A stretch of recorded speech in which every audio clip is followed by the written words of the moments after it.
Feliz y bendecido infinito instante presente. Los amo, deseo que todos se encuentren siempre muy bien y les mando mucha paz y muchas bendiciones desde mi ser de luz que soy. Y hoy vamos a continuar leyendo el capítulo número 5 de el libro Ausencia de Felicidad, la historia de Helen Schumann, la escriba de un curso de milagros, escrita por el doctor Kenneth Wapnick. Vamos en el capítulo 5, El camino hacia un curso de milagros, parte C, 1965. Pero antes vamos a hacer nuestra invocación. Estoy aquí únicamente para ser útil. Estoy aquí en representación de aquel que me envió. No tengo que preocuparme por lo que debo decir ni por lo que debo hacer, pues aquel que me envió me guiará. Me siento satisfecha de estar donde quiera que Él desee, porque sé que Él estará allí conmigo. Sanaré a medida que le permita enseñarme a sanar. Damos gracias a nuestro Padre Dios, al Maestro Jesús, al Espíritu Santo y a todas las personas y a todas las situaciones que pasan en nuestra vida diariamente, y que Dios siempre bendiga nuestro caminar y nuestra estadía aquí en la tierra y nos la siga llenando de mucho amor, y que cada día sigamos reconociendo que ya somos tal como Dios nos creó, sanos, perfectos, inocentes, íntegros, abundantes, todopoderosos, amorosos, unos seres llenos de dicha, de paz, de amor, de felicidad. Entonces nos vamos gozando por este mundo, porque todo eso Dios nos lo dio ya desde antes de que estuviéramos aquí en este mundo, desde que fuimos creados en un pensamiento en la mente de Dios. Y por eso seguimos aquí con este capítulo muy bonito que se llama Tiene que haber otra manera. Tal como Helen lo registró en su autobiografía en junio de 1965, tuvo lugar un cambio de lo más inesperado.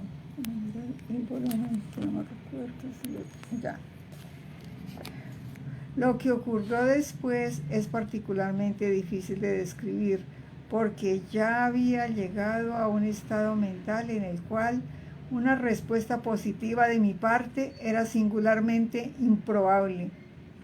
Sin embargo, hubo una, y desde ese momento en adelante comenzó un gran cambio. Algún tiempo antes, Helen y Bill se habían convertido en consultores para un proyecto de investigación interdisciplinario en el Centro Médico Presbiteriano de Cornell, donde antes trabajaba Bill. Sus responsabilidades incluían una reunión semanal de 1 hora, la cual llegó a convertirse en el epítome de todo lo que andaba mal en sus vidas personales y profesionales. Las reuniones se caracterizaban por la misma maledicencia, cuando no competitividad, e ira a las cuales ellos estaban acostumbrados en su propio centro médico, sin mencionar la de su propia relación. Helen y Bill odiaban asistir a las reuniones, puesto que se sentían incómodos y con mucha ira, mas creían que profesionalmente no tenían alternativa. Así que esta tarde de junio se preparaban una vez más a salir y se detuvieron primero en el apartamento de Bill, en el lado este de la ciudad. Esta vez, sin embargo, su perenne discusión negativa tomó un giro distinto.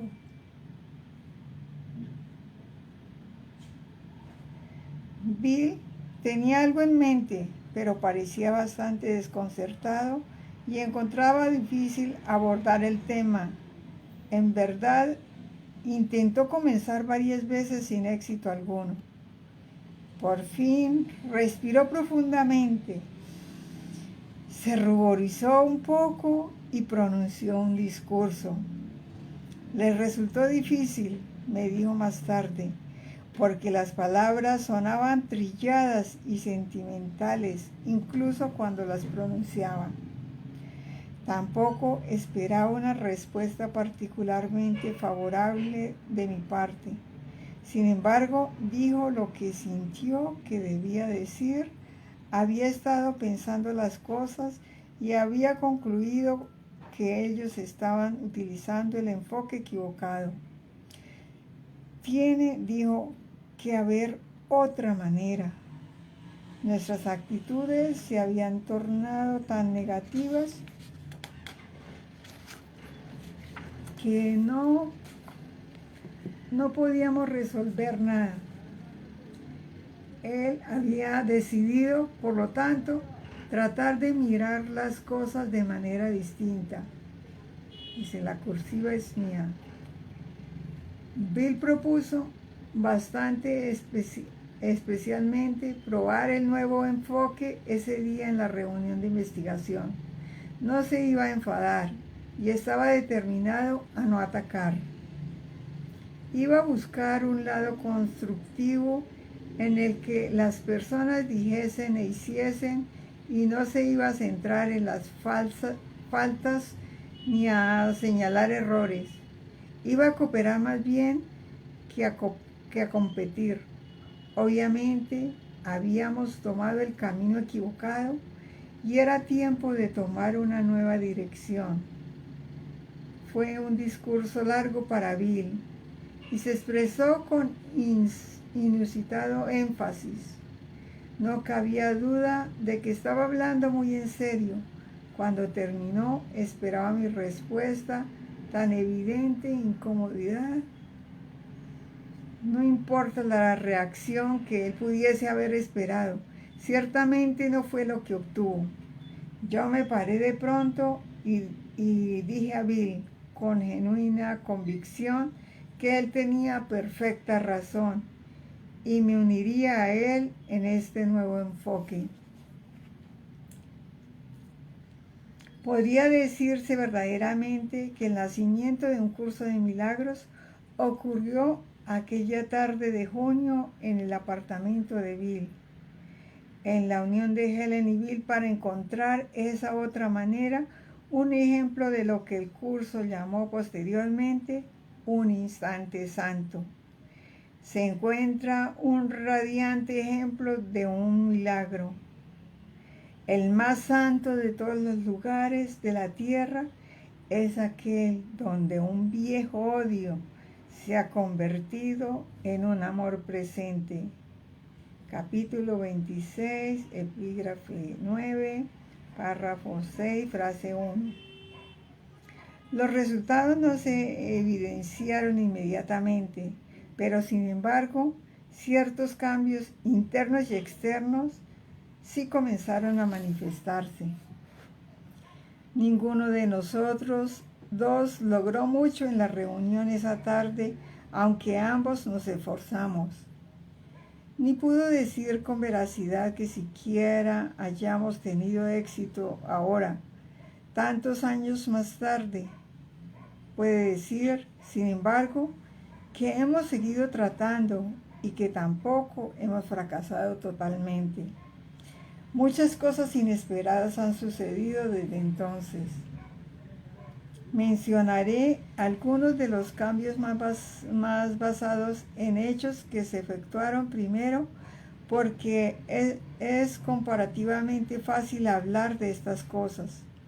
Las experiencias de otra índole, las internas, de las cuales ha habido un número considerable, véase más adelante, resultarán más difíciles de describir. Muchas de las palabras que necesitaría para describirlas no se han inventado aún. Los hechos son sencillos. El clima total del departamento gradualmente cambiaba para bien. Bill trabajaba particularmente duro en esto determinado a convertir las hostilidades en amistades al percibir las relaciones de manera distinta. Requería gran esfuerzo de su parte, pero finalmente sí tuvo éxito. Las tensiones disminuyeron y los antagonismos se desvanecieron. La gente no indicada se marchó, aunque en términos amigables, y los indicados llegaron casi de inmediato. Una nueva y segunda posición se abrió para mí. Aunque nuestros esfuerzos eran incongruentes, a veces y a menudo medio desgarrados, hay poca duda de que mostraban resultados. Con el tiempo el departamento funcionaba sin trabas, de manera relajada y eficiente. Mientras tanto, yo me sentí inclinada a retomar mis amistades anteriores, las cuales se habían roto por una u otra razón. En algunos casos, esto resultaba muy difícil, especialmente cuando la ruptura había estado acompañada por una marcada hostilidad y yo había sentido que me habían tratado injustamente en el curso de la misma. En un caso, vacilé durante más de un año, mas reconocía vagamente que estos pasos reparatorios eran esenciales. Parecían ser parte de un periodo de preparación obligatorio. A medida que la situación departamental mejoraba, Bill volvió su atención hacia el mejoramiento de sus propias relaciones sociales también. Ambos sentíamos que esto era crucial. En su mayor parte tuvimos éxito con estos intentos. Teníamos mayor dificultad con nuestras propias relaciones. Trabajábamos de ser tolerantes y comprensivos el uno con el otro, especialmente desde que nos habíamos aventurado en un nuevo enfoque, el cual obviamente debía extenderse hasta nosotros mismos y el cual había probado que valía la pena.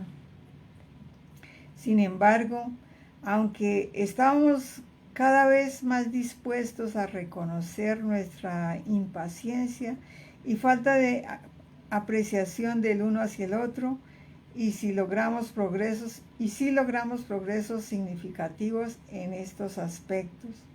Continuábamos experimentando mutuos exabruptos de antagonismo, algunas veces por razones triviales y otras veces sin ninguna razón. Esto nos perturbaba mucho, pues ambos nos dábamos cuenta de que esto era un serio impedimento para la cooperación y el verdadero progreso de que tendríamos que superarlo. Como veremos más adelante, en cualquier clase de nivel observable, Helen y Bill jamás tuvieron éxito en sanar su propia relación. Si dije cosa alguna, diría que, a excepción del periodo que comenzó ahora, su relación externa parecía empeorar con el tiempo. Concurrentemente con los cambios que Helen y Bill luchaban por aplicar conscientemente a sus relaciones, una serie de experiencias puramente internas comenzaron también para Helen. Era casi como si Helen hubiese estado esperando durante toda su vida que Bill pronunciase su discurso de "tiene que haber otra manera". Este pareció servir para actuar como un estímulo que desencadenara una larga serie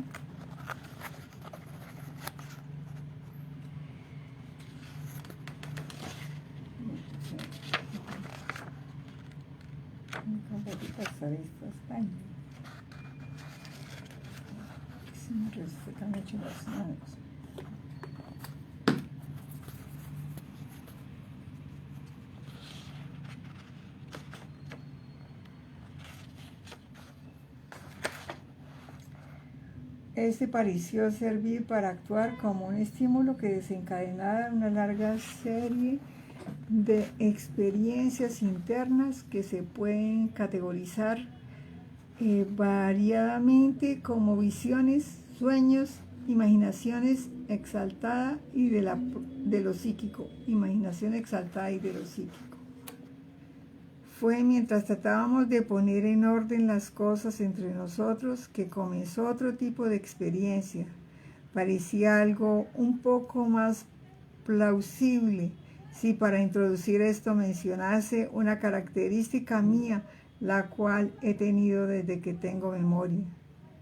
Cuando cerraba los ojos, a menudo solía ver cuadros mentales muy claros. Eran tan parte de mi propia conciencia mental que pensé que le ocurría a todo el mundo, los cuales podían ser de cualquier cosa: una mujer con un perro, árboles bajo la lluvia, la vitrina de una zapatería, un bizcocho de cumpleaños con las velas encendidas, un tramo de escaleras que descendía por el lado de un desempeñadero.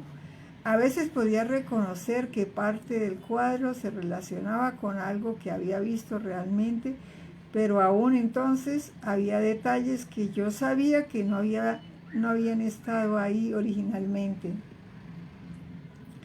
La mayoría de los cuadros no parecían estar asociados con nada. Algunas otras imágenes las identificaba como mis propios cuadros imaginarios de cómo iba a lucir alguien o quien yo vería, o cómo se vería un lugar el cual yo iba a visitar.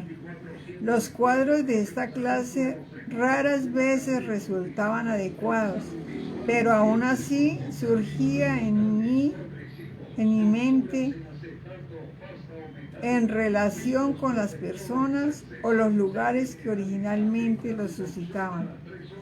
Los cuadros eran particularmente definidos justo antes de que me quedase dormida, pero a menudo era consciente de imágenes visuales muy claras durante el día, aun cuando mis ojos estaban abiertos, mientras hablaba con alguien más y hasta cuando estaba sola. De hecho, los cuadros casi parecían representar las palabras o pensamientos como símbolos correspondientes a un nivel de conciencia diferente, pero relacionado. Podían aparecer virtualmente en cualquier momento. No interrumpían o perturbaban siquiera mis actividades públicas en modo alguno. Era como si hubiese una actividad mental constante ocurriendo en el trasfondo que podría traerse al primer plano en el momento en que yo eligiese notarlo. Durante años, los cuadros habían sido inmóviles y en blanco y negro, y eran muy parecidos a una serie de vistas fijas, entre comillas, a menudo sin ninguna relación o progresión. A medida que nuestra aventura en cooperación continuaba, sin embargo,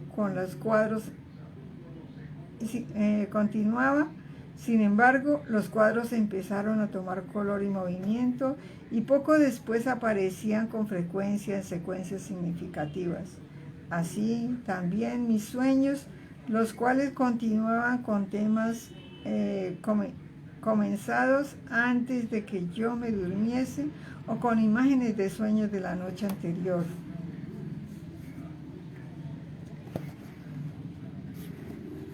Durante el periodo de 4 meses que precedió la escriba de un curso de milagros, 3 líneas más o menos distintas y secuenciales, entre comillas, de visión e imágenes oníricas llegaron hasta la asombrada conciencia de Helen. Ella las observaba como si estuviese viendo una película, y por lo tanto se experimentaba a sí misma más como una observadora que como un participante en esta experiencia. Esto era así incluso cuando ella, como era el caso a menudo, se contemplaba a sí misma. Era como si una parte de su yo estuviese observando a la otra. Tal vez podría llamársele a todas material de sueños, puesto que todas tenían lugar cuando mis ojos estaban cerrados, bien fuese por un breve lapso o mientras dormía. Partes de ellas me llegaban durante mis intentos de meditar, un proceso que Bill estaba convencido no sería de utilidad, pero el cual yo no entendía y encontraba vagamente atemorizante. Bill, sin embargo, estaba leyendo libros sobre el tema y yo oía sus ávidos relatos con alguna irritación. No sentía que nuestro acuerdo de probar un nuevo enfoque a los problemas justificaba el penetrar en áreas, entre comillas, de chifladuras. Yo había creído durante algún tiempo que la tolerancia es un prerequisito para la salud mental y que también tendía a evitar úlceras y reducir la presión sanguínea. Sin embargo, las cosas como la PS, percepción extrasensorial, entre paréntesis, los platillos voladores, los espíritus de otros mundos, el misticismo indio eran otra cosa. En cuanto al tema de Dios, me había convertido en una agnóstica inquieta. Por sobre una resistencia considerable, finalmente leí un poco sobre la meditación y bajo ninguna circunstancia me sentía optimista en cuanto a sus posibilidades. Mas sentía que el cerrar los ojos unos minutos, varias veces al día, probablemente me sentía descansada, cuando menos, puesto que generalmente me sentía bastante tensa e inclinada hacia la hipertensión. Además, el entusiasmo de Bill me resultaba algo contagioso, así como agravante, y convinimos en probar por unos minutos juntos durante el día y también en continuar separadamente por las mañanas cuando despertásemos y antes de acostarnos por la noche. Fue durante estos momentos que las primeras secuencias de cuadros comenzaron. Aquí, pues, está el propio relato de Helen sobre estas experiencias, las cuales comienzan con la visión de la sacerdotisa parcialmente citada en el capítulo 1. Las experiencias se traslapan entre sí de algún modo, pero Helen las presentó separadamente en 3 series para efectos de claridad, como lo hago yo aquí. Reflejan un lado bastante diferente de Helen, y esta primera experiencia en particular refleja el ser con mayúscula más allá de lo personal que yo mencioné en el prefacio de este libro. Serie 1. La primera de las series comienza con una figura femenina irreconocida, pesadamente ataviada y de rodillas con la cabeza inclinada. Pesadas caderas se enroscaban alrededor de sus muñecas y tobillos. Un fuego se elevaba a lo alto por sobre su cabeza desde un brasero de metal grande que estaba cerca de ella en un trípode bajo. Ella parecía ser algún tipo de sacerdotisa. El fuego parecía estar asociado con un antiguo rito religioso. Esta figura venía a mí casi a diario por varias semanas, cada vez con un cambio notable. Las cadenas comenzaron a desprenderse y ella comenzó a levantar la cabeza, Al fin se puso de pie muy lentamente, con solo un corto, inconexo pedazo de cadena, aún atado a su muñeca izquierda. El fuego llameaba con un brillo inusitado al ponerse ella de pie. Yo estaba muy poco preparada para la intensidad de mi reacción emocional hacia ella. Cuando alzó los ojos por primera vez y me contempló, yo estaba terriblemente asustada. Estaba segura de que ella estaría muy airada y esperaba que sus ojos estarían repletos de condenación y desdén. Mantuve la cabeza volteada las primeras 2 o 3 veces, pero la vi después que se hubiese levantado. Pero finalmente me decidí a mirarla directamente a la cara. Cuando lo hice, rompí en llanto. Su rostro era amable y lleno de compasión, y sus ojos estaban más allá de toda descripción. La mejor palabra que pude hallar para describirlos a Bill fue inocentes. Ella jamás había visto lo que yo temía que encontrase en mí. No sabía nada con respecto a mí que mereciese condenación. Mas ella sabía muchas cosas que yo jamás había conocido, o al menos había olvidado totalmente. La amaba tanto que literalmente caí de rodillas ante ella. Luego traté inútilmente de unirme con ella mientras permanecía frente a mí, bien fuera deslizándome hacia su lado o trayéndola hacia el lado mío. Noté que aún tenía unos cuantos eslabones en ambas muñecas. Ese, sentí yo, era probablemente el problema. Mis próximas reacciones fueron más extrañas aún. De pronto me sentí inundada por un sentimiento de dicha tan grande que apenas podía respirar. En voz alta pregunté: «¿Esto significa que yo puedo recobrar mi función?». La respuesta, silenciosa pero perfectamente clara, fue: «¡Por supuesto!». Al oírlo, comencé a danzar alrededor del salón en una intensa oleada de felicidad como jamás había sentido antes. No habría creído que fuese posible experimentar tanta felicidad como la que esa respuesta había traído consigo, y por un momento seguía repitiendo: «¡Cuán maravilloso! ¡Oh, cuán maravilloso!».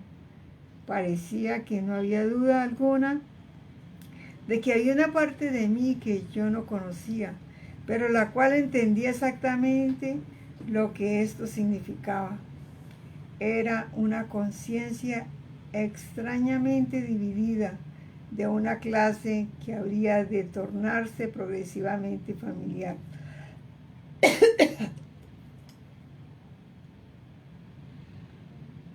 La sacerdotisa surge aún de vez en cuando.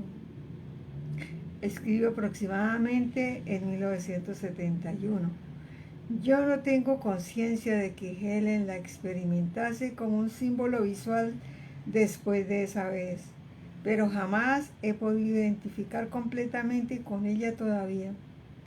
Siempre que la veo, no obstante, me siento fuertemente impulsada a tratar. Quizá tenga éxito cuando Bill y yo hayamos arreglado nuestra relación de una vez por todas. Después de todo, ella aún usa un pedacito de cadena alrededor de su muñeca, aunque me parece que la misma se está achicando. Esta visión es interesante por varias razones. Aparte de la más obvia de que Helen experimentase la inocencia de Cristo, tan distinta de la indigna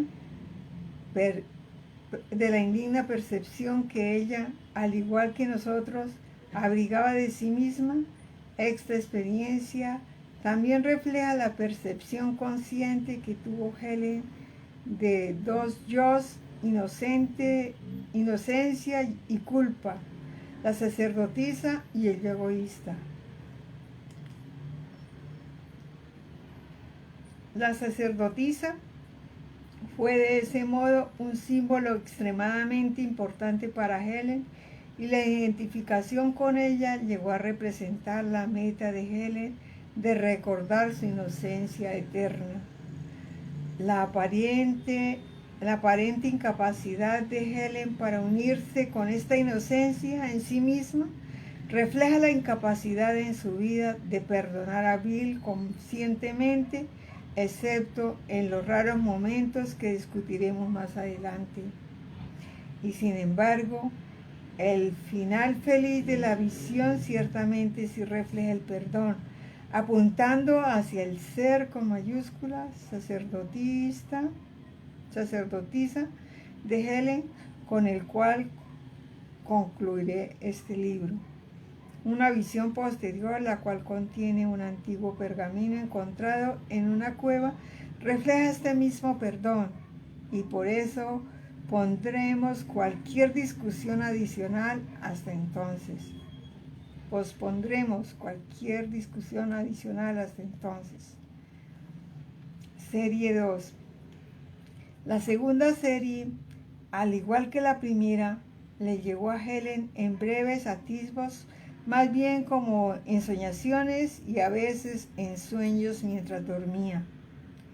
Los cuadros incluían a Bill en lo que pareciera haber sido situaciones de vidas pasadas. No es necesario, sin embargo, que el lector crea en la reencarnación. Vea Manual del Maestro 24, por ejemplo. En un nivel, Helen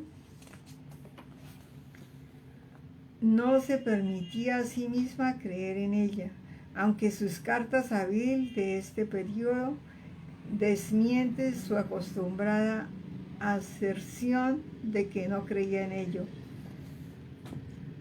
Sea como fuere, el tema le hacía sentir muy incómoda, pero por lo menos diría que las distintas imágenes sí reflejan simbólicamente el carácter muy ambivalente de la relación de Bill y Helen. Nosotros, Helen y Bill, aparecíamos unidos en varias relaciones, aunque la cronología real era bastante confusa.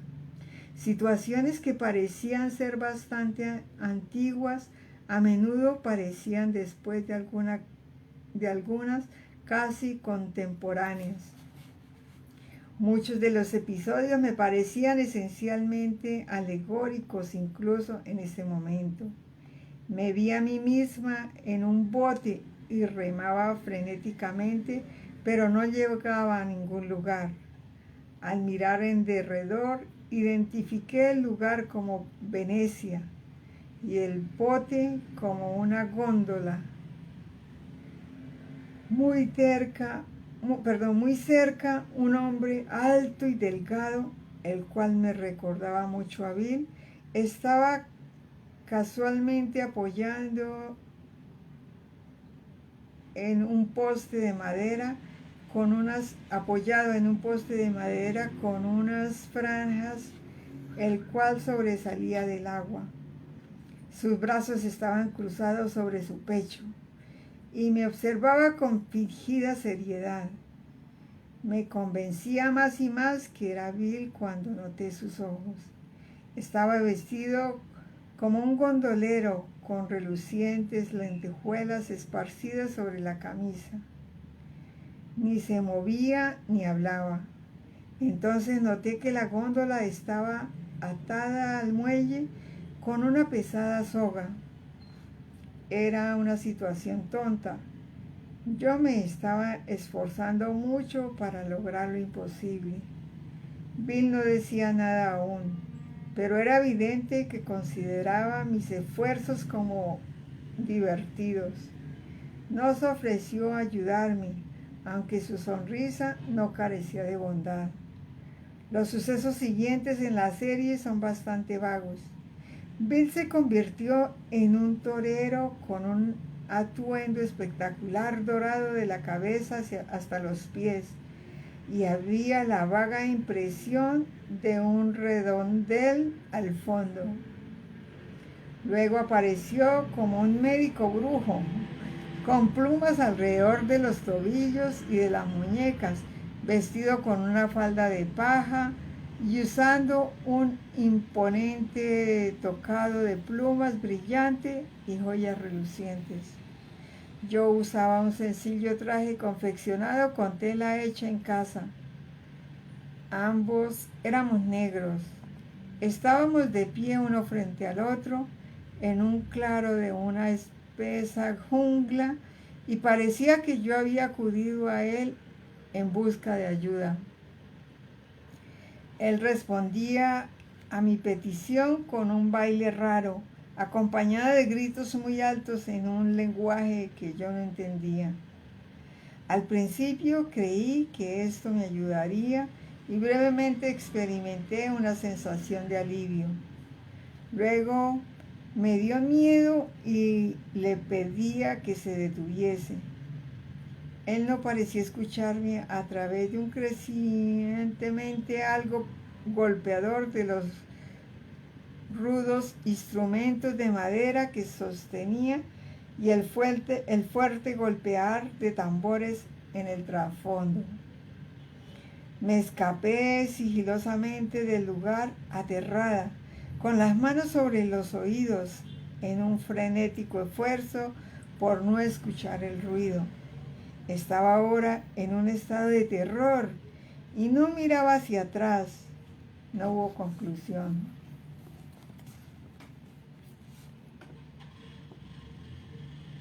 El siguiente episodio, que nos incluía a Bill y a mí, parecía un cuento dentro de un cuento. Un tema en particular llevó cerca de una semana antes de que llegase a su desoladora conclusión. Estaba muy claro. Yo era una sacerdotisa en lo que parecía un templo egipcio, aunque yo tenía la idea de que era mucho más antiguo. Entonces, enormes estatuas de piedra estaban vagamente perfiladas a lo largo de los lados y de la parte de atrás del edificio. Estas, obviamente, las estatuas eran de figuras. Estaban sentadas rígidamente erectas, con los brazos adheridos a los costados y las manos apretadas sobre las rodillas. No podía definirlas bien, porque el interior del templo estaba tenuemente iluminado. Incluso en la media luz no podía ver que el templo era enorme y en extremo imponente. Aunque el templo completo parecía ser magnífico, el altar, la única parte del templo que estaba brillantemente alumbrada, era particularmente espléndido. Una luz refulgente brillaba sobre él mismo desde una fuente que yo no podía identificar. Joyas magníficas brillantes en derredor del mismo y sus suaves superficies de piedra pulida reflejaban la luz como espejos. Como la gran sacerdotisa, yo estaba elaboradamente ataviada y usaba una pesada corona con joyas incrustadas en la cual faltaba la gran piedra del centro. En la escena inicial, yo estaba de pie ante el altar inclinada sobre Bill, quien yacía en el suelo casi desnudo. Yo sostenía el asta de una afilada lanza. Su punta estaba descansando sobre la frente de Bill entre sus ojos. Entonces surgió una serie extensa de escenas retrospectivas de los acontecimientos que condujeron a esta escena. Había habido una sublevación de esclavos.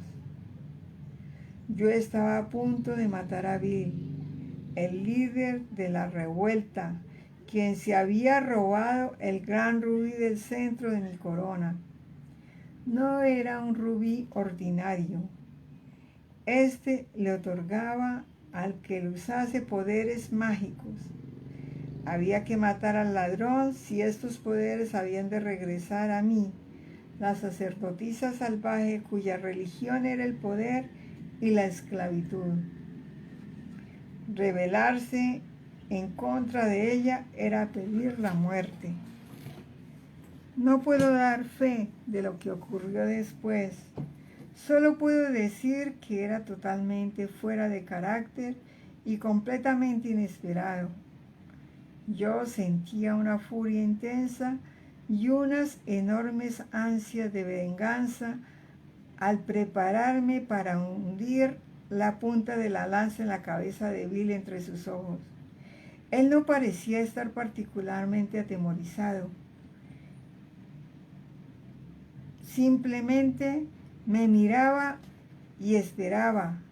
Me preparé, lista para bajar la lanza, y titubeé por solo un instante. Sabía que todo había terminado para mí. Bill viviría y no moriría. Al arrojar la lanza, yo estaba de pie sola en el peldaño superior de una amplia escalera ante una enorme puerta cerrada. Yo estaba fuera del templo. Mi corona había desaparecido, así como mi magnífica túnica. Estaba usando un traje blanco suelto y manchado a los lados y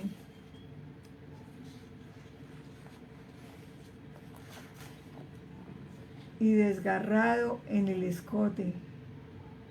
Frente a mí no había nada sino desierto. El viento soplaba arena seca y caliente contra mi cara, y yo podía ver huevos blanqueados esparcidos en la distancia. Pronto los míos estarían entre esos. Me maldije amargamente por no haber matado a Bill. Debo haber estado loca. La ira literalmente me sacudía al bajar lentamente la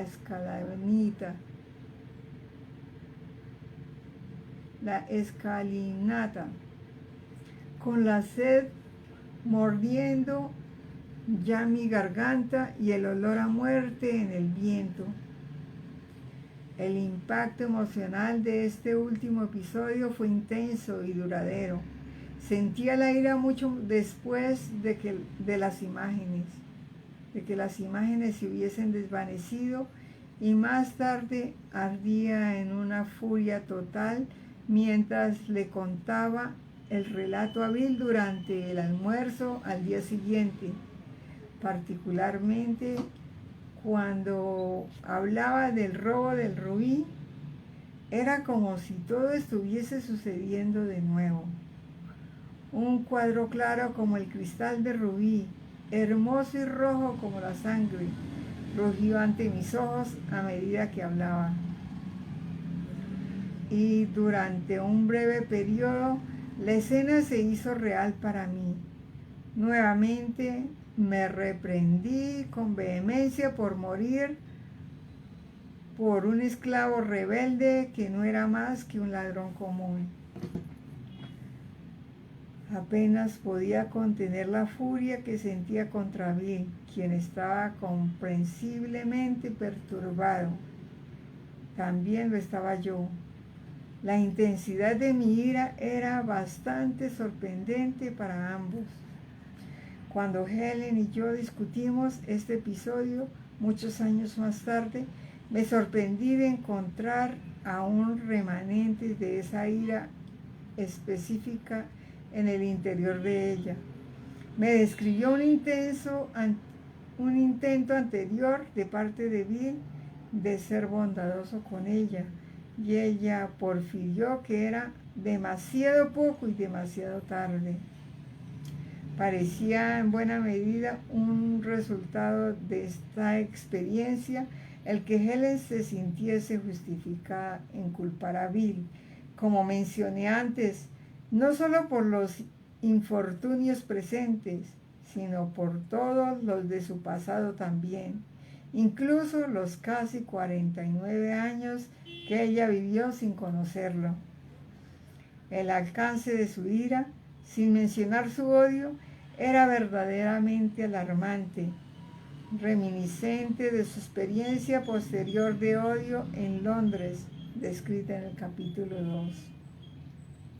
El tema, entre comillas, de uno al otro, Bill vivirá y yo moriré, entre comillas, juega un papel importante en el sistema de pensamiento del ego, como lo explicará un curso de milagros más tarde. Y era un tema muy importante en la vida de Helen por igual. Llegaba en diferentes formas. Una forma prominente a la cual retornaremos era lo que Helen quisiera ayudar a otros, pero siempre sintiéndolo como un sacrificio, como si ella estuviese renunciando a algo de sí misma. Otra forma era que resultaba muy difícil para Helen amar a dos personas al mismo tiempo. Psicológicamente, una tenía que vivir, la otra tenía que morir.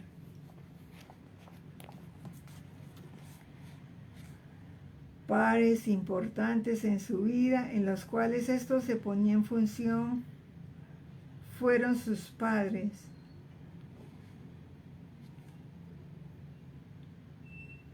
Su madre y Luis y Bill y yo y Luis. En todos estos, el amor y la tentación de Helen podían expresarse únicamente a uno de los dos, nunca a los dos simultáneamente.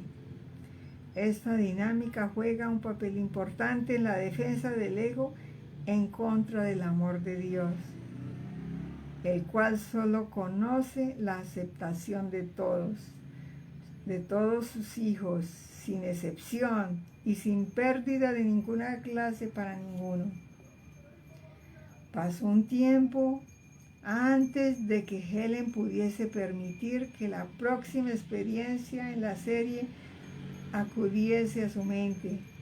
Ella había estado compartiendo estos sucesos internos con Bill en un nivel diario, y era casi como si tuviéramos que recuperarnos un poco antes de proseguir. Aunque la siguiente imagen también era negativa en su desenlace, carecía de la intensidad de la anterior. Bill, un monje franciscano vestido con una túnica marrón y sandalias, recorría de un extremo a otro un corredor arqueado de un monasterio inmerso en un libro.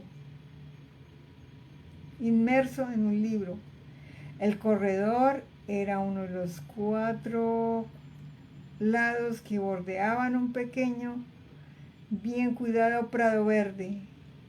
En el centro había una hermosa fuente con pájaros que se bañaban en la pila e hileras de flores alrededor de su base y esparcidas en áreas a través de la grama. La época era incierta, pero el lugar parecía ser España. Yo iba caminando despacio por el corredor hacia Bill, vestida de negro opresivo. Mi cara estaba cubierta por un velo, mis ojos miraban hacia abajo y mis manos estaban entrelazadas como en señas de oración. Cuando alcancé a Bill, Me arrodillé ante él como una penitente y con mucha humildad le pedí perdón. Él no levantó la vista. La ira se apoderó de mí y me levanté y lo acusé de ser un religioso excesivamente intelectualizado sin corazón. Él parecía no escucharme, simplemente continuaba con la lectura. Sus ojos jamás abandonaron el libro. Me volví atrás con airada pero inútil frustración. El cuadro se desvaneció lenta e inconclusamente. Esta escena es evocadora de mucho de lo que sucedía en la mente de Helen en relación con Bill, a saber que él era insensible a las necesidades de ella y por otra parte que él no tenía conciencia de su propia hostilidad pasiva. Lo que siguió fue un retorno a la imagen de esa sacerdotisa muy santa, el verdadero ser de Helen, con mayúscula ser. La próxima escena, en orden de aparición, era tan antigua que parecía llevarse a cabo en el comienzo mismo del tiempo. Yo era una sacerdotisa nuevamente, pero de una clase muy distinta. Esta sacerdotisa era, en verdad, muy parecida a la de los ojos inocentes, la cual yo había visto emerger de pesadas cadenas a la libertad. Letra cursiva. Si bien yo estaba segura de que la sacerdotisa era yo misma, de algún modo no estaba aunada con ella, tal como no puede identificarme completamente con la semejanza previa de ella. Ella estaba escondida del mundo en un blanco templo de marfil, ubicado en un valle muy amplio y verde. Yo no estaba segura de que su cuerpo fuese enteramente sólido. Realmente lo que yo veía era poco más que un boceto de una diminuta, delgada mujer ataviada de blanco, quien jamás penetró en el mundo más allá del dintel de la puerta de un pequeño salón, el cual contenía un sencillo altar de madera adyacente a la pared más lejana. Una pequeña llama ardía sobre él mismo, enviando hacia arriba una pequeña y constante columna de humo blanco. La sacerdotisa permanecía cerca del altar, sentada sobre un banco de madera de poca altura, orando con los ojos cerrados por aquellos que acudían a ella en busca de ayuda. La cursiva es mía, dice. Hubo varios episodios en esta serie. Algunas veces yo solo veía el valle verde fuera del templo. A veces parecía que no había nadie allí, pero en otras ocasiones el valle se llenaba con una columna humana de gente que marchaban juntos alegremente en filas que parecían extenderse en ambas direcciones. Yo podía sentir un profundo sentido de libertad y unidad en cada uno al ir marchando hacia una victoria segura. No estaba segura del papel exacto que la sacerdotisa tenía en la felicidad de ellos, pero sabía que sus oraciones, de algún modo, hacían una contribución vital. También estaba segura de que gente de todas partes acudía a ella en busca de ayuda, algunos, de hecho, desde muy lejos. Ellos, sin embargo, no hablaban con la sacerdotisa directamente. Se arrodillaban uno a uno en el saliente que bordeaba una pared baja que separaba las partes interna y externa del templo, al tiempo que le planteaban sus necesidades a un hombre que parecía una especie de intermediario entre la sacerdotisa y el mundo. Él permanecía en el espacio adjunto entre la sacerdotisa y aquellos que venían en busca de ayuda. El hombre le comunicaba a ella las necesidades de ellos. Él jugaba un papel crucial en permitir que la sacerdotisa cumpliera su función. Y yo insistí mucho tiempo en que él no era vil, aunque a la larga llegué a reconocer que probablemente era él. En una visión posterior de la misma sacerdotisa, el hombre era Jesús. Vea más adelante, página 267 y 268. Era alto y delgado, pero yo no podía ver su rostro claramente.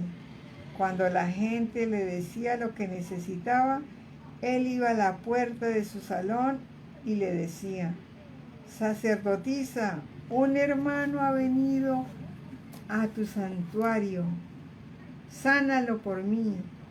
Ella jamás preguntaba por el nombre de nadie, ni por los detalles de su petición.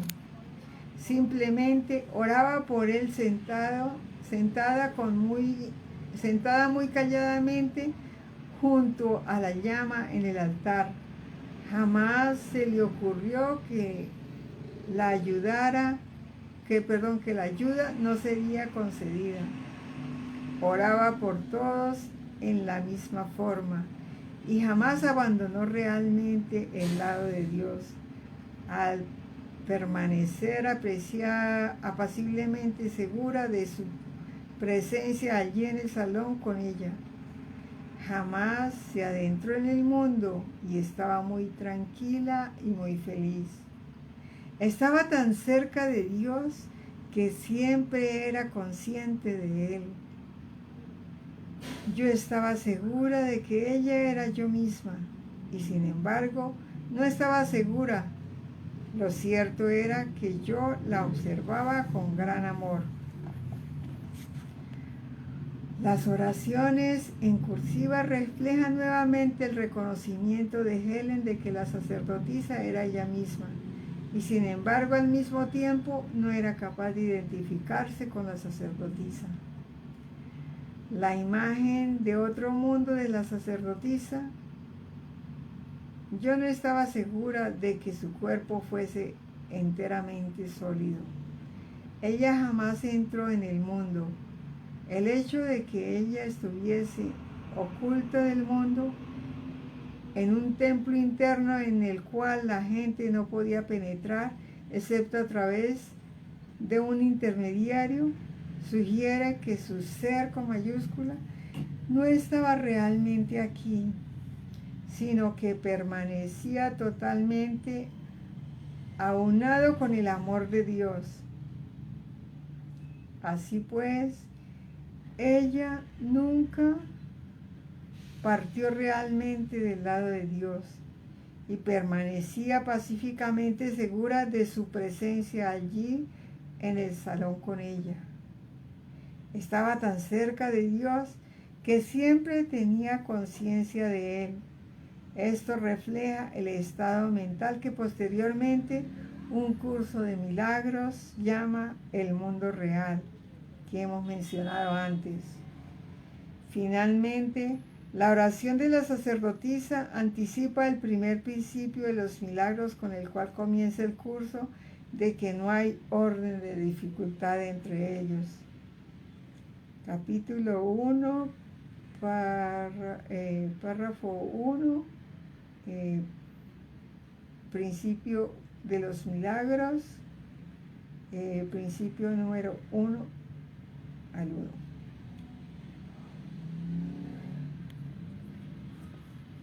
Oraba por toda la gente en la misma forma y nunca preguntaba el nombre de nadie ni los detalles de su petición.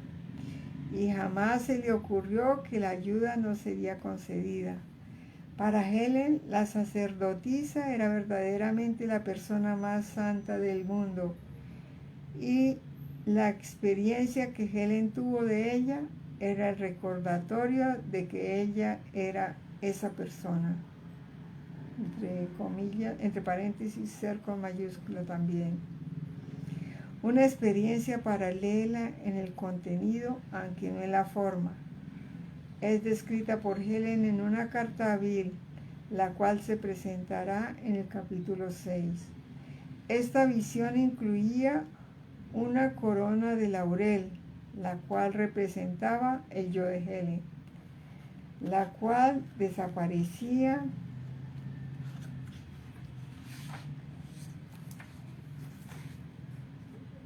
El siguiente episodio retornó a Helen a la tierra, como quien dice, y al más usual antagonismo entre ella y Bill, esta vez con Helen en el papel de víctima y Bill de victimaria y Bill de víctima. El siguiente episodio fue un contraste dramático. Bill y yo éramos esclavos en lo que parecía ser los Estados Unidos a mediados del siglo XIX. Estábamos casados, pero yo mostraba bastante desprecio hacia él. Era mucho mayor que yo, mucho más oscuro en el color de su piel y profundamente religioso en lo que yo consideraba como una forma muy tonta. No veía justificación alguna para su pueril confianza en Dios. Tenía una confianza en mí igualmente ingenua, y por esto al menos yo sabía que él no tenía razón. La historia real no estaba clara, pero yo interfería vagamente parte de lo que estaba sucediendo. Yo era bella, de apariencia casi blanca y completamente amoral. Los hombres blancos se prendaban de mí, y yo prestaba de no mala gana a devolver favores. Me las había arreglado para hacer un trato mediante el cual yo ganaría la libertad y desaparecería de la escena con la ayuda de mis amigos blancos. Bill tendría que quedarse atrás, un hecho que no me producía preocupación alguna. Sentía que estaba muy por encima de él, mejor educada, mucho más atractiva y bastante más sofisticada. No aguantaba sus tontas nociones religiosas. Le oculté mis planes hasta el último momento. Luego disfrutaba hablando de los mismos. Él no me condenaba ni intentaba inferir. Le di la espalda y me alejé con enfado, pero recuerdo la tristeza en sus ojos. Esta segunda serie terminó muy inesperadamente, dados los cuadros anteriores, con una nota de logro y hasta la gloria. La característica de estos episodios de cambios rápidos de una dimensión a otra, dicho sea de paso, también se encontraba en su experiencia cotidiana normal, como expondré en un capítulo posterior.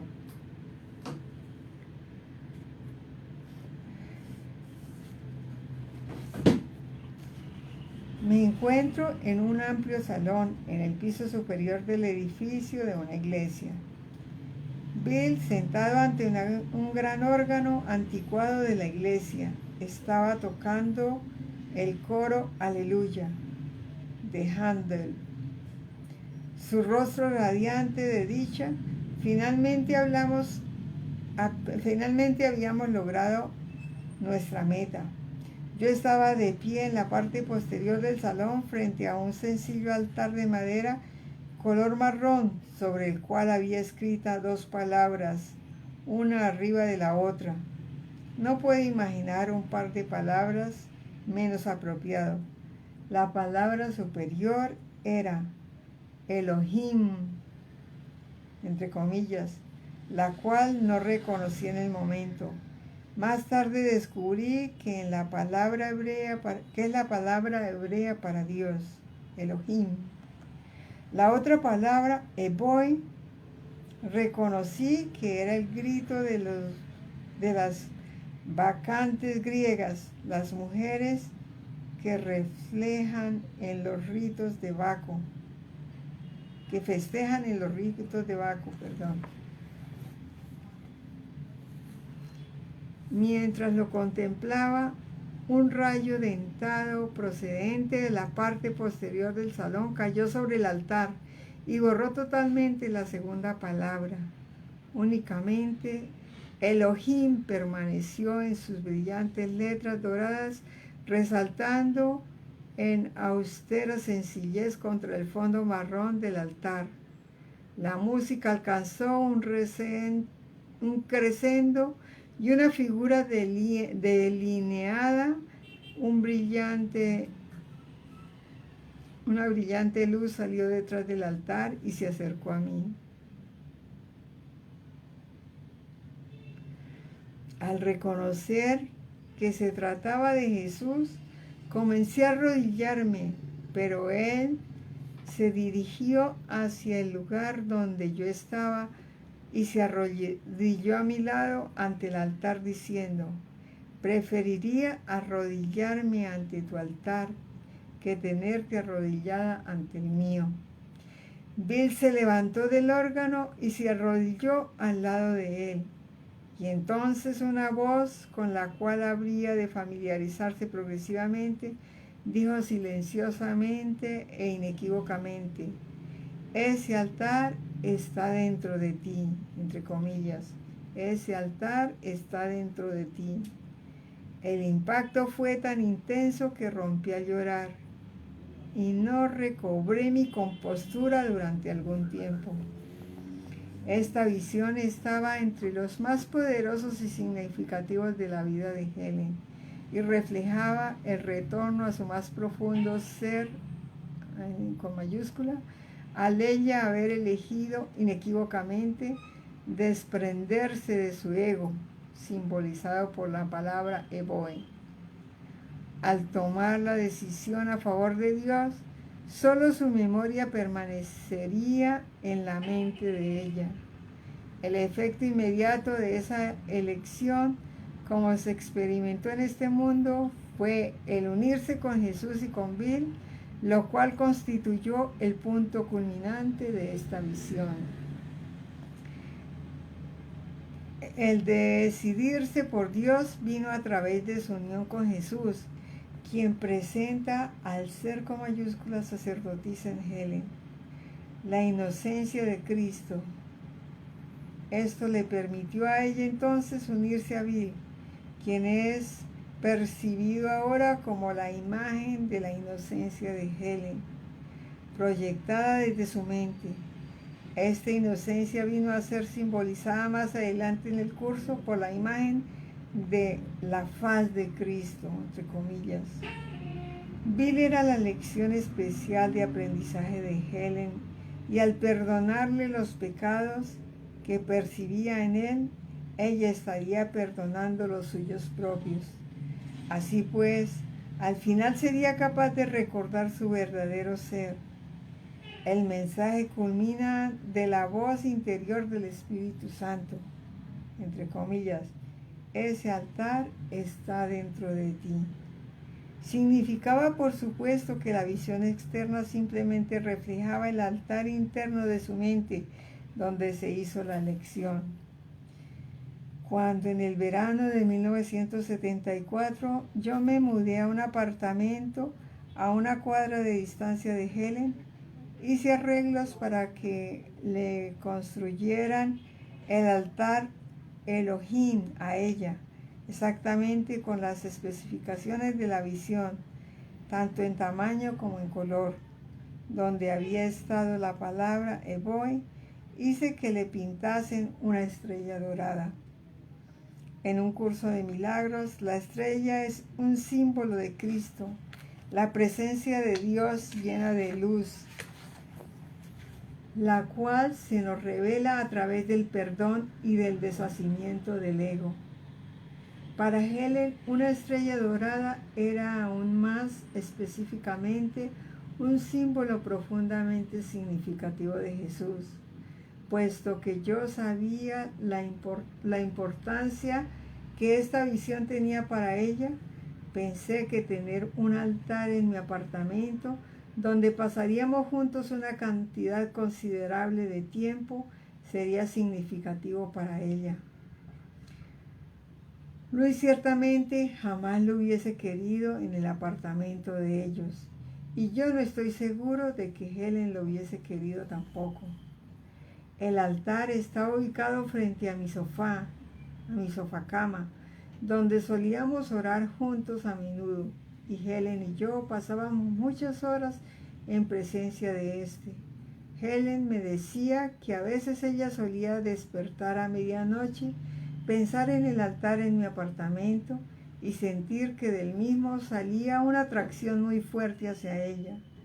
Ella experimentaba esta atracción bastante directamente como el amor de Dios, no muy distinto de las experiencias de amor en el subterráneo o al sur de Francia.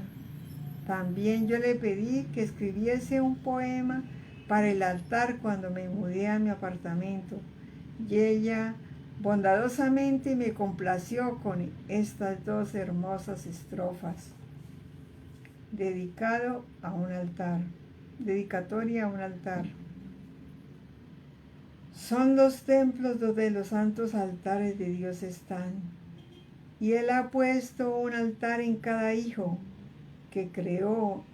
Rindamos culto aquí en acción de gracias, pues lo que Él da a uno, a todos da, y jamás toma nada, pues ya su voluntad por siempre hecha está. Son los templos donde un hermano acude a orar y a descansar un poco. Quien quiera que sea él, trae consigo una lámpara encendida para mostrar que el rostro de mi Salvador reside allí para que yo lo vea, para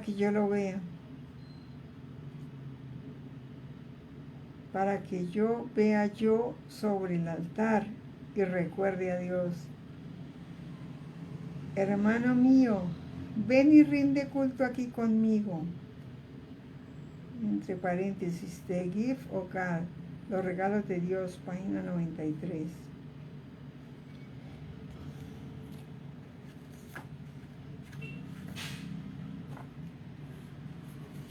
Bueno, sigue la serie 2. Serie 3, perdón. La serie final de cuadros fue más larga que las demás y tenía una trama, por así decirlo. A lo largo de la secuencia aparecía una figura masculina de tiempo en tiempo, siempre en un papel de ayudar. Al principio, Helen no lo reconocía. Luego pensó que quizá era Bill, pero con el tiempo ella estaba segura de que realmente era Jesús. Una conclusión acompañada de gran asombro e incluso conmoción. En algún punto más tarde, cuando Helen estaba relatándole uno de los episodios a Bill, él le preguntó que a quién se parecía Jesús, y ella le respondió: es gracioso, pero se parece mucho a ti. Esto les parece sorprendente a los dos, y aunque más adelante, cuando Helen le preguntó a Jesús acerca de ello, escuchó: ¿a quién más esperabas que me pareciera? La serie básicamente relata el propio viaje interno de Helen y su agitada, aunque pacífica conclusión. El relato, entre comillas, comenzó.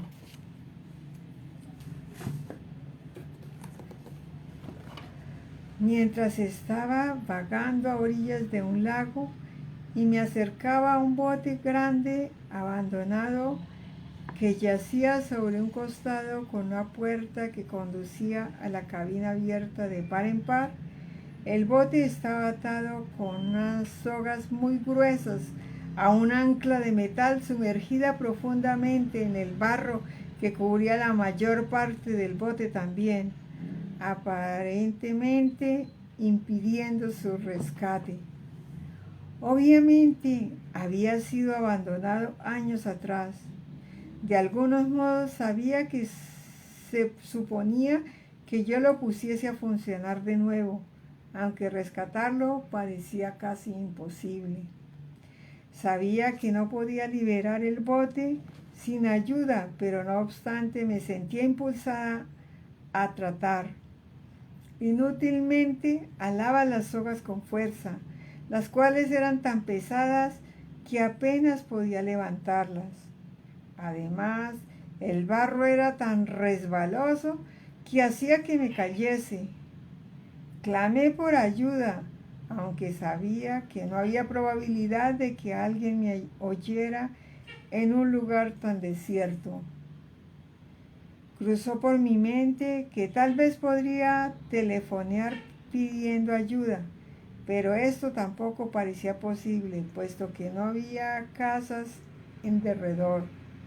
Era una situación frustrante.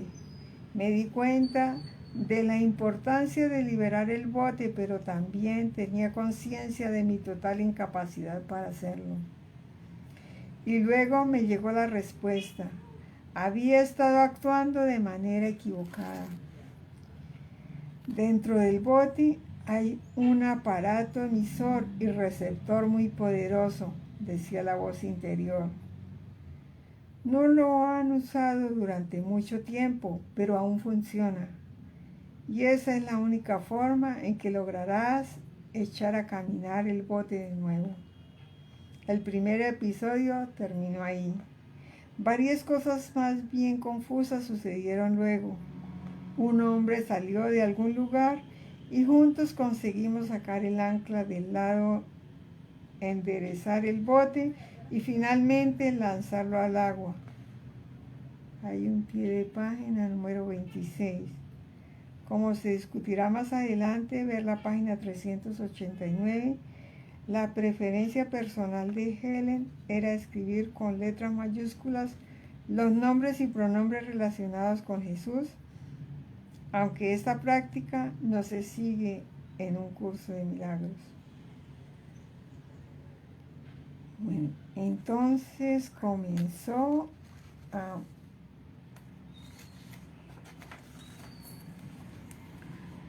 moverse, aunque el ancla arrastraba un poco al principio.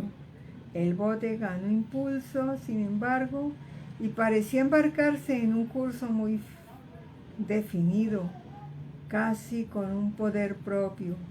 No tenía idea de a dónde iba, pero aparentemente no era necesario que supiese. El hombre lo sabía, eso bastaba. Después que el bote seguía su curso por un rato, el agua comenzó a ponerse brava y yo empezaba a sentir miedo. Afortunadamente el hombre estaba en el bote, ataviado para el peligro con un impermeable amarillo, casco y botas. Esta vez lo identifiqué como Jesús. Yo estaba llevando el timón con inseguridad cuando él llegó y me quitó el timón de la mano. Vete a sentar allá, me dijo firmemente pero sin bondad. Habrá mal tiempo durante un rato. Te sacaré de esto y luego puedes llevar el timón de nuevo. Yo no estaba ni sorprendida ni particularmente impresionada. Incluso parecía haber estado esperándolo. Me senté inquieta en un banco a lo largo de un costado del bote. Si crees que va a haber dificultad, dije tímidamente, tal vez debamos utilizar este aparato emisor y receptor que está en el bote y pedir más ayuda. Nos mantendremos alejados de eso, dijo el hombre rápida y aún más firmemente. Aún no estás lista, simplemente te meterás en dificultades. Cuando estés lista para utilizarlo, te lo diré. Mientras tanto, no te preocupes, lo lograremos todo bien. Yo observaba mientras el hombre inocente, yo observaba mientras el hombre timoneaba el bote a través de un pasaje muy estrecho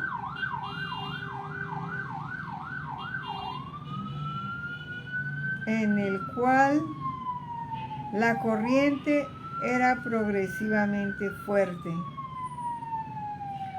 Una tormenta rugía violentamente alrededor de nosotros y aquí está sonando una ambulancia. La lluvia caía a raudales de un cielo negro y olas enormes se alzaban por encima de sus costados del bote y caían con fuerza sobre la cubierta. Con gran extrañeza, yo ni siquiera me mojaba. Gradualmente la tormenta amainó. El bote emergió en aguas tranquilas y encontré la rueda del timón nuevamente en mis manos. ¿Puedes hacerte cargo ahora?, dijo él. Yo vigilaré. Dijo él, yo vigilaré. El hombre todavía Jesús se había quitado el impermeable y estaba holgazaneando cómodamente en pantalones cortos y una camisa de verano de cuello abierto. El tiempo se había tornado cálido y soleado, el agua serena y el bote era fácil de timonear. Estaban juntos de pie al volante y conversando. Noté que usaba una cadena de oro alrededor del cuello, con un pequeño símbolo poco familiar que colgaba de la misma. Pensé que tal vez sería una letra griega. Luego recordé algo. Yo tengo uno como ese, dije mirando el símbolo. De hecho, lo estoy usando en este momento. Yo lo sé, respondió el hombre sonriendo. Lo único es que el mío va del otro lado. También sé eso, dijo el hombre, sonriendo aún. A propósito, este también es tuyo, igual que el que estás usando. Te lo guardaré un tiempo más, sin embargo, pero prometo que te lo entregaré cuando lo puedas usar y te sea de utilidad. Los dos símbolos, imágenes exactas, el uno del otro, estaban tan claras en mi mente que las copié más tarde. Una iba de izquierda a derecha y la otra de derecha a izquierda. Por lo demás, eran idénticas. Algún tiempo después me encontré con un amigo que había sido un erudito hebreo y le pregunté si lo reconocía. Al principio estaba inseguro, pero finalmente reconoció los símbolos. Por supuesto, dijo él, el símbolo del milagro del reverso. Tuvo que explicarme que cuando Moisés bajó del monte Sinaí, donde Dios le dio los 10 mandamientos, las palabras se podían leer correctamente lo mismo por el adverso que por el reverso de la tabla, aun cuando esto no era posible por medios ordinarios.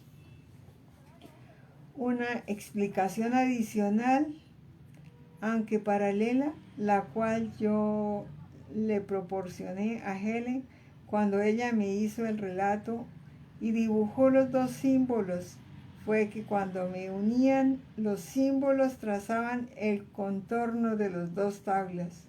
Las tablas, conjuntamente con los 10 mandamientos, representan el pacto de Dios con el pueblo judío. Yo sentía que en la visión de Helen, los dos símbolos representaban el pacto que ella y Jesús se habían hecho mutuamente de anotar un curso de milagros. Los símbolos se asemejaban bastante a la letra hebrea Resh, R en inglés, R en inglés, y la Resh invertida. He aquí como lucía con la Resh a la derecha, como una M. Si los voy a mostrar, a ver si lo alcanzan a ver. Así. Ahí se veía como una M. Los dos símbolos unidos. El relato de Helen continúa. Mis reacciones a esta información eran curiosamente mixtas. Por una parte, estaba encantada y profundamente impresionada. Por otra parte, sin embargo, me sentí irritada y hasta con ira. Sería más adecuado decir que estaba atemorizada, aunque encontraba difícil de creer que mis cuadros fuesen más que intentos irreales de que se cumplieran mis deseos, y me las ingenié para de algún modo descansar mucho de lo que ya había visto y oído sobre el particular. No me gustaba este tipo de cosa y me resultaba difícil darle crédito. Esto, sin embargo, era más difícil de justificar fácilmente con explicaciones. Quizá fue mi incomodidad lo que detuvo el resto de la serie durante algún tiempo. Cuando el próximo episodio se apareció, tomó la forma de un sueño. De la manera característica de un sueño, el bote se convirtió en un automóvil. Yo iba al volante, cruzando un puente con mucho tránsito. Quería hacer un viraje a la derecha, pero me encontraba en el carril equivocado y otro carro estaba obstruyendo mi camino. Ambos estábamos atrapados, con automóviles al frente y detrás. La situación era un gran embotellamiento de tránsito. Aparentemente no había manera posible de que yo pudiese hacer el viraje, aun cuando era esencial que yo lo hiciese. Si trato de virar, me estrellaré contra el automóvil que está al lado mío, pensé. Y si este dobla hacia la derecha, no voy a tener tiempo suficiente de hacer el viraje a la derecha antes de que el espacio se llene y quede atrapada otra vez. Me sentía muy molesta con esto y seguía tratando de pensar en formas de hacer el viraje, pero todas eran inadecuadas, la mayoría desastrosas, y una o dos podrían resultar fatales. Y entonces me llegó la solución. Lo haremos juntos, pensé felizmente. No habrá dificultad alguna. Y así nuestros dos automóviles hicieron juntos el viraje a la derecha. Es gracioso que jamás lo pensamos antes, me dije a mí misma, a medida que el cuadro se desvanecía. La próxima vez me encontraba sola en el bote, consciente aún de haber hecho el viraje a la derecha. El bote se movía fácilmente y con lentitud a lo largo de un lindo canal estrecho. El paisaje era bastante hermoso y muy apacible. El canal estaba bordeado por hermosos árboles y verdes prados adornados en la orilla con riberas floreadas y Solo había brisa suficiente para ayudar a que el bote se desplazase. Me pregunto si habría un tesoro enterrado aquí. Pensé que para mis adentros, ensoñadamente. No me sorprende que lo hubiese. Es justo el lugar para ello. Entonces noté un palo largo con un gancho en la punta, el cual yacía en el fondo del bote. Justo lo que necesito, pensé, lanzando el gancho en el agua tranquila y llevando el palo tan profundamente como me era posible. El gancho capturó algo pesado y lo levanté con dificultad. Era un antiguo cofre de tesoro. La madera gastada por el agua, pero con los bordes de metal y el candado aún intactos. El fondo estaba cubierto de algas marinas. Logré subir el cofre al bote y lo abrí con gran entusiasmo. Me sentí amargamente desilusionada. Había esperado un tesoro enterrado, probablemente joyas o monedas, pero en el cofre no había nada, excepto un gran libro negro. La encuadernación era como las carpetas de tesis, que se utilizan para guardar temporalmente manuscritos grandes o trabajos escritos. En el lomo impreso en oro aparecía la palabra Aesculapius. Cuando lo busqué, encontré que era el nombre del dios griego de la sanación. Helen lo presenta en su escritura romana. Una noche después, vi el libro de nuevo. En esa ocasión, había una hilera de perlas a su alrededor. Ni Bill ni yo teníamos idea de qué representaba el libro hasta que un día, mucho tiempo después, de pronto nos dimos cuenta de que la encuadernación se parecía a las carpetas para tesis en las cuales habíamos puesto el manuscrito original del curso para protegerlo. Posteriormente, Helen me contó una experiencia adicional que tuvo aún con el libro. En un sueño durante este mismo periodo, ella estaba de pie en la tierra mirando hacia arriba a unas cigüeñas que estaban volando sobre el lugar. Ella se preguntaba qué había de especial en eso, y entonces la voz interior le dijo: fíjate en lo que la cigüeña está cargando.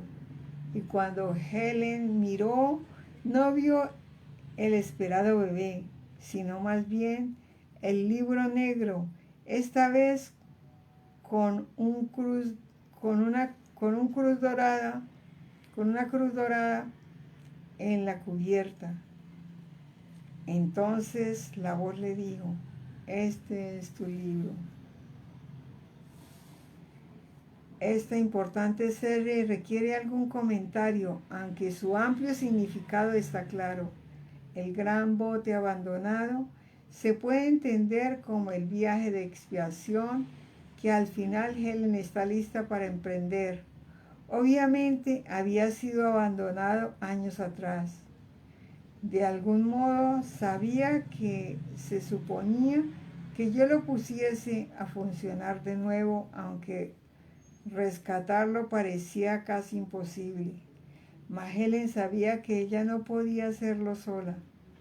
Este reconocimiento en sí, una expresión de la pequeña dosis de buena voluntad que un curso de milagros recalca, la inicia con éxito en su viaje. Aún ella intenta liberar el bote ella misma, pero comprende la futilidad de sus esfuerzos. Sabía que no podía liberar el bote sin ayuda, pero no obstante me sentí impulsada a tratar. Me di cuenta de la importancia de liberar el bote, pero también tenía conciencia de mi total incapacidad para hacerlo. A Helen se le explica que la única forma de liberar el bote, comenzar el viaje, era mediante el aparato emisor y receptor muy poderoso. Estos simbolizan su antigua habilidad de oír o de experimentar una cercanía con Jesús, la cual solo proviene de una decisión de unirse con el amor. Ella, sin embargo, no estaba lista para utilizarlo todavía. Como se le dijo más tarde en la secuencia, simplemente te meterías en dificultades. Cuando estés lista para usarlo, te lo diré. Pero ella fue capaz de permitirle a Jesús liberar el bote. Juntos lo logramos. Finalmente lanzarlo al agua. La cursiva es mía. Ella no sabía cuál sería el curso del viaje del bote, pero como Jesús lo sabía, no era necesario que ella lo entendiese. Por otra parte, Él siempre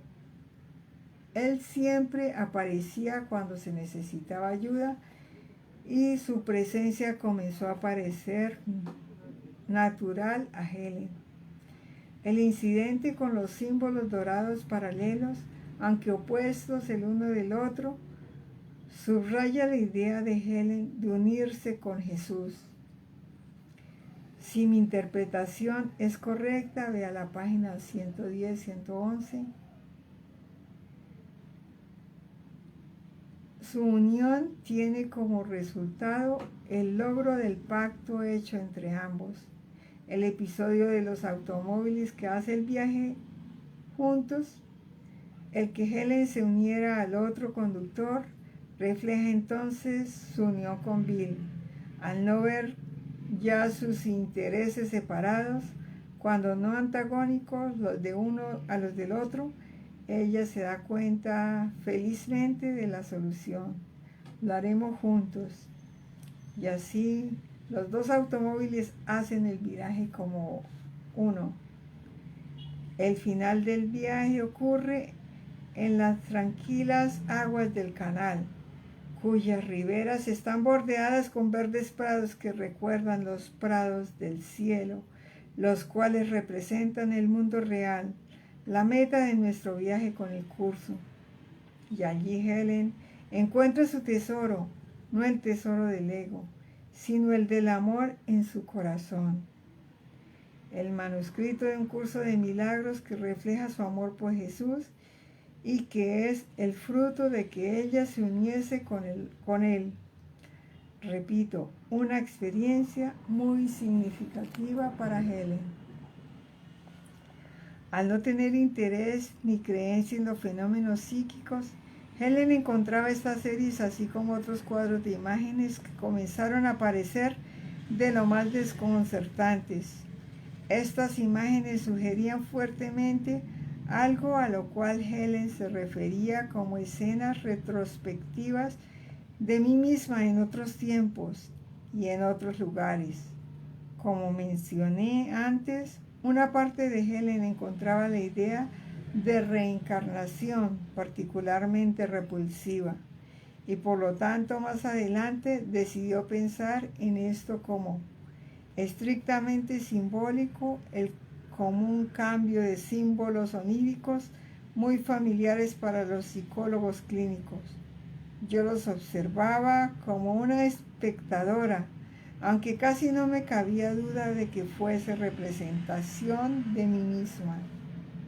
Era obvio para ella, no obstante, que estaba ocurriendo incidentes que resultaban difíciles de justificar con explicaciones.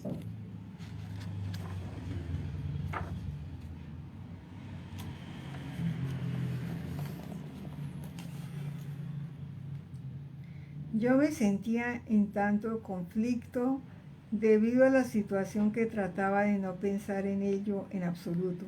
Todo eso resultaba muy perturbador. Ellos, los incidentes internos, eran consecuentes en verdad y bastante bien organizados. No obstante, yo creía, o quizá más bien adecuadamente esperaba, que fuesen sencillamente imaginarios. De cualquier otro modo, yo me hubiese sentido intensamente asustada. En retrospectiva, está claro que estas experiencias internas, al menos en parte, eran la preparación para lo que vendría luego. Incidentes que serían verdaderamente difíciles de explicar. Luis, el esposo de Helen, encontraba que oír sobre estas experiencias le causaba mucha ansiedad y por eso ella le contaba relativamente muy poco. Bill, sin embargo, estaba intensamente interesado en todos estos episodios y Helen le hacía un relato minucioso según ocurrían. Además, ciertamente era algo que los implicaba a los dos juntos. Al igual que Helen, Bill no tenía ningún interés previo en ni conocimiento de fenómenos psíquicos.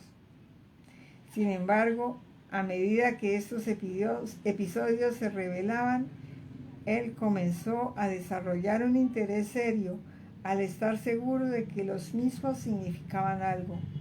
Comenzó a adquirir y a leer libros sobre el tema, lo cual fue el inicio de que él acumulase una biblioteca bastante grande, la cual, a medida que un curso de milagros se revelaba, incluía también una impresionante colección de libros sobre espiritualidad y misticismo, oriental y occidental. Claramente, Bill adoptó una visión mucho más amplia y de mayor apertura mental en torno a los fenómenos paranormales que Helen. Él estaba particularmente impresionado con la evidencia que sugería que las mentes podían alcanzarse unas a otras a través de medios extrasensoriales y solía señalarle a Helen que algunas cosas bastante inusitadas habían estado ocurriendo, de las cuales claramente no se podía dar una explicación en la forma usual. Helen no podía estar en desacuerdo con esto a pesar de su enorme ansiedad. Poco tiempo después, luego de que la tercera serie de experiencias internas terminara, Bill leyó un libro sobre el gran psíquico norteamericano Edgar Cayce, escrito por su hijo Hugh Lynn Cayce. Bill quedó impresionado y trató de hablar acerca del mismo con Helen, quien accedió a leerlo, aunque no sin considerable desagrado, a pesar de su determinación de permanecer objetiva. Ella sí encontró que el libro era interesante, mas al mismo tiempo sentía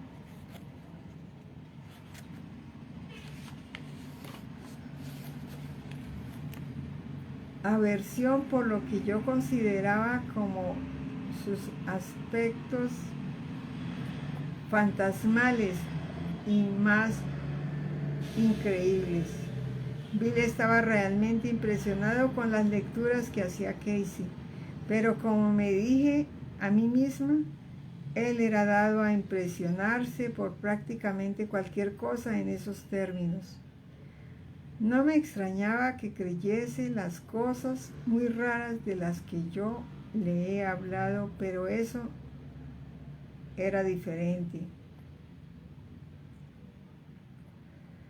Los constantes intentos de Bill por interesar a Helen en este campo siempre se encontraban muy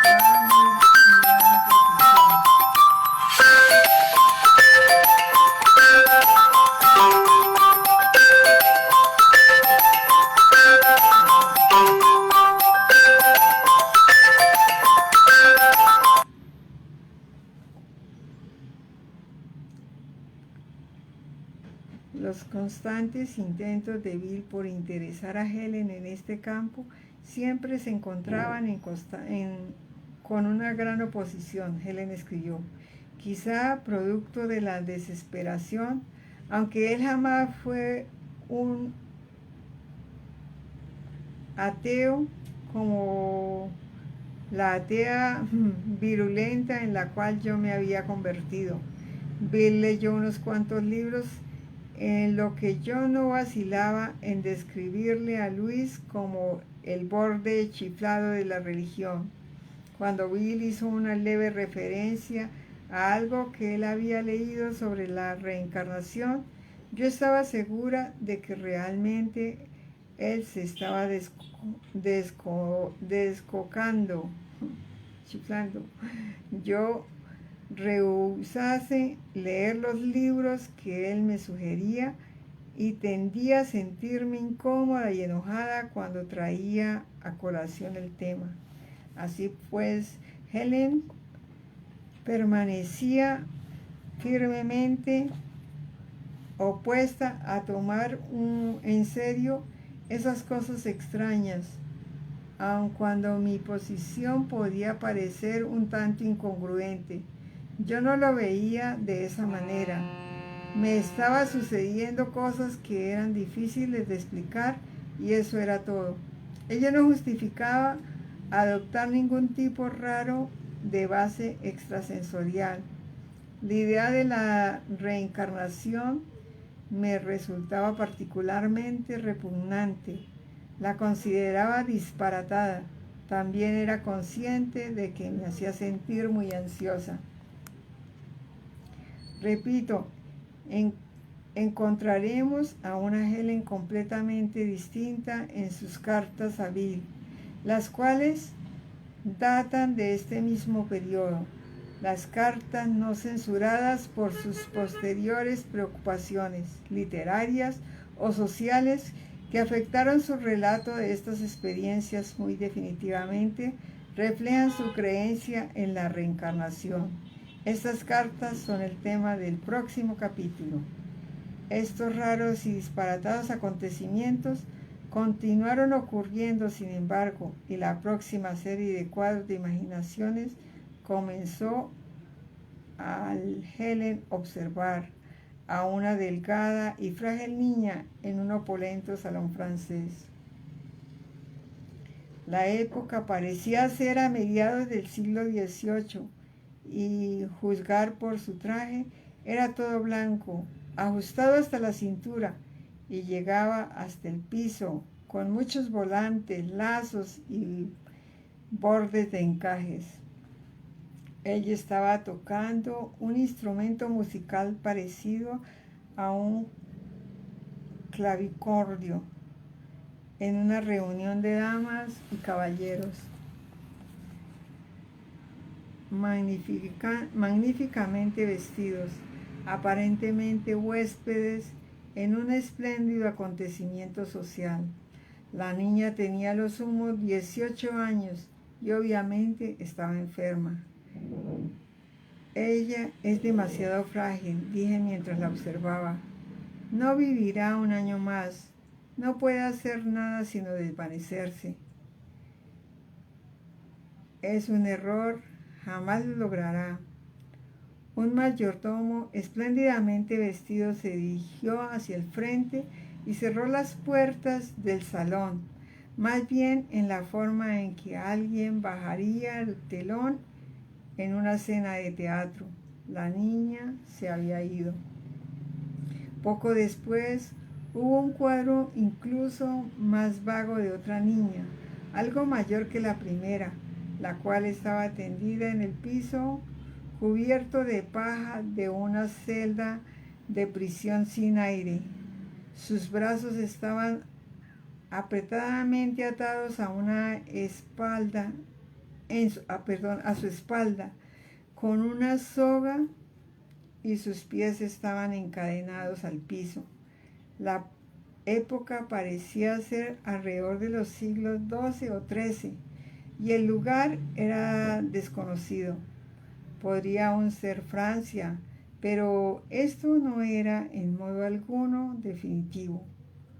No había ningún relato concluyente relacionado con la niña, aunque yo tenía la escalofriante sensación de que a ella probablemente la mataron al final.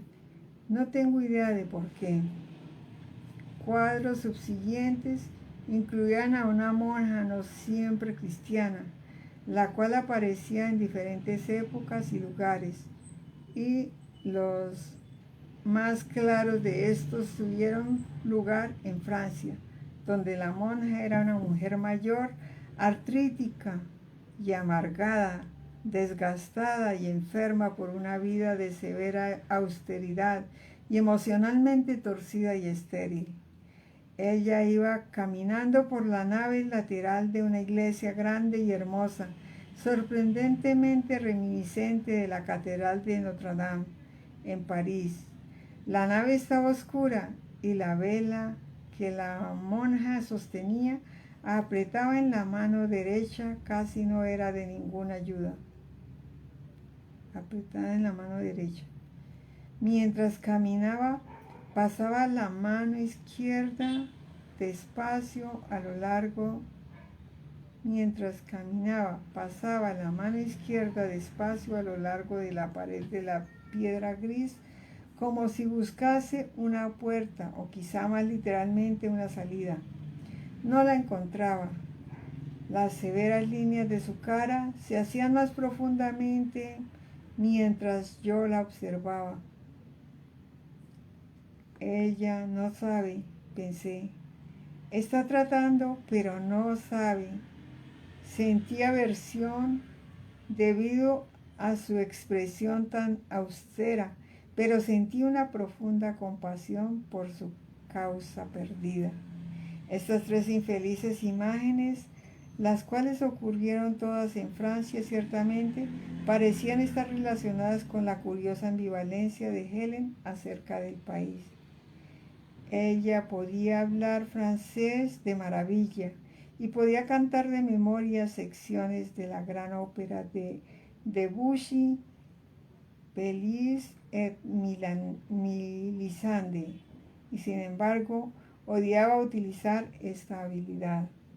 De hecho, muy raramente escuché a Helen hablar francés en lo más mínimo. Bill me dijo una vez, como cuando ellos asistían a una conferencia internacional de psicología en Francia, Helen rehusó hablar francés